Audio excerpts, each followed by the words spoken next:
Australia and New Zealand have joined forces to provide aid to Tonga following the destructive volcanic eruption. The extent of the damage remains unclear, with communication still severely limited.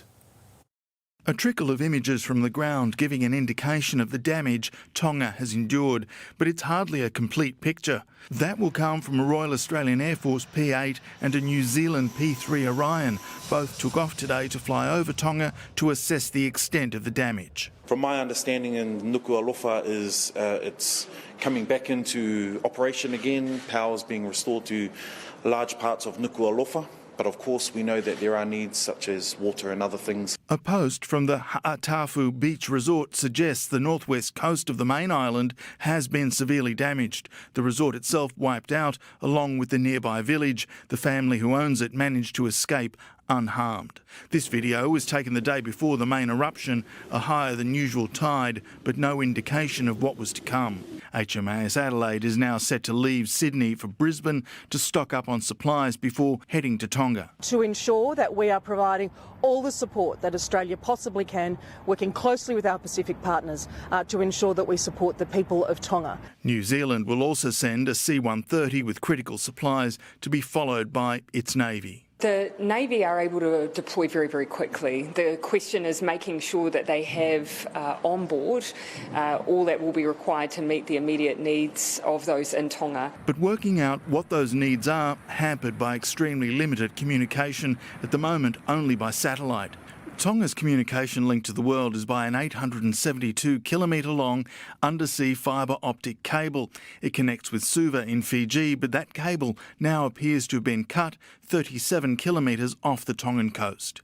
The nearest ship able to repair it is 4,000 kilometres away off Port Moresby, meaning international communication could be limited for some time. Satellite images show the volcano's crater on November 17, again on January 7 with smoke emerging, and then with the crater collapsed just before it erupted. Experts have concluded that this eruption was one of the highest recorded at 30 kilometres. It's mostly in the stratosphere now. It's above the level that aviation flies at, so it's being watched by both New Zealand and Australia as it drifts over northeastern Australia. While there are still no reports of casualties or deaths, there are fears for British aid worker Angela Glover. She and her husband were swept out to sea. As they went to their home to rescue their dogs, her husband managed to cling to a tree. Look, it's 48 hours. I'm not holding out much hope.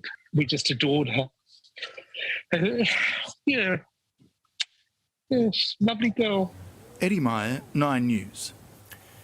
Well, uncertainty remains tonight for Tongans living here in the southeast, desperate for news with no way of knowing if their loved ones are safe. Many are holding vigils for their families, praying they've survived. The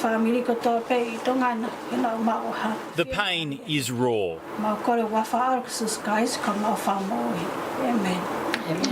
But prayer and each other is all these Tongan families have right now as they wait to hear from loved ones back home. I miss him and I love him. Betty Kanasa and her 3 children haven't seen their dad for 2 years. COVID stopping all passenger flights in and out of Tonga.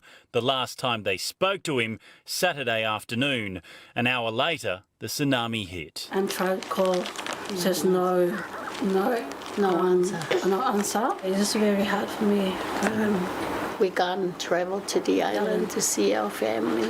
So hard. So many Tongans across Australia share a similar heartache. Melanie Hughes tried to console her younger brother via video call as the volcano in Tonga exploded. The last we spoke to them, they all said that they were scared.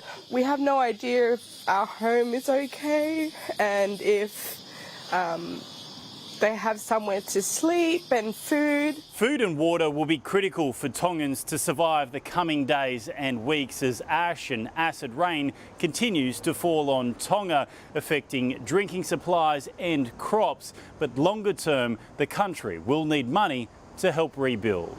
3-time Olympian and Tongan flag bearer Pita Taftafoa hasn't heard from his dad either since the tsunami hit. Feeling helpless, he's started a fundraising page. If I raise $10 and give food to one family, I'll feel fulfilled in some way, helped in some way.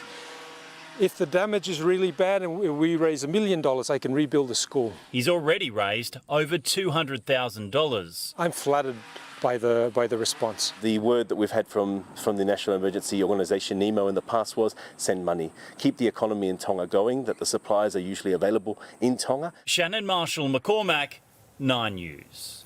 Well, as our Pacific neighbours face the fallout of that devastating volcanic eruption, the ash sent skywards has reached Queensland, setting our skies alight, a visual phenomenon that could light up our mornings and nights for weeks. The morning sky catching fire, an explosion of colour sweeping across Cairns at first light. Morphing into glowing cotton candy colours, the stuff of postcards greeting early risers in the state's far north. The light gets scattered through all those little really fine particles of ash, and when we look at the sunrise and sunset, obviously not directly, we see those brilliant different colours that we've been seeing. Tonga's volcanic eruption sent ash rocketing 40,000 feet into the air, pushed west to Queensland, the ash cloud now hovering over the state. Not quite stretching to the southeast corner, so it's the Sunshine Coast north to Cooktown being treated to these striking skies.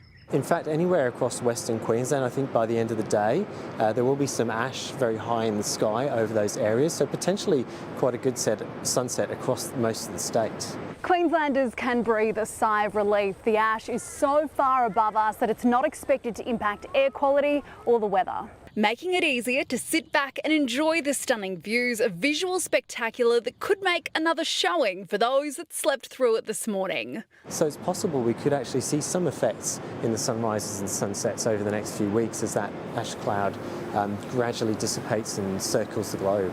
Lily Greer, 9 News.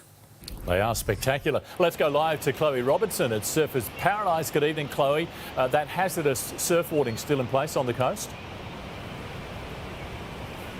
Well, we're certainly seeing unpredictable conditions here on the Gold Coast, Andrew. Yesterday, every beach from Gympie to the border was closed due to the dangerous conditions.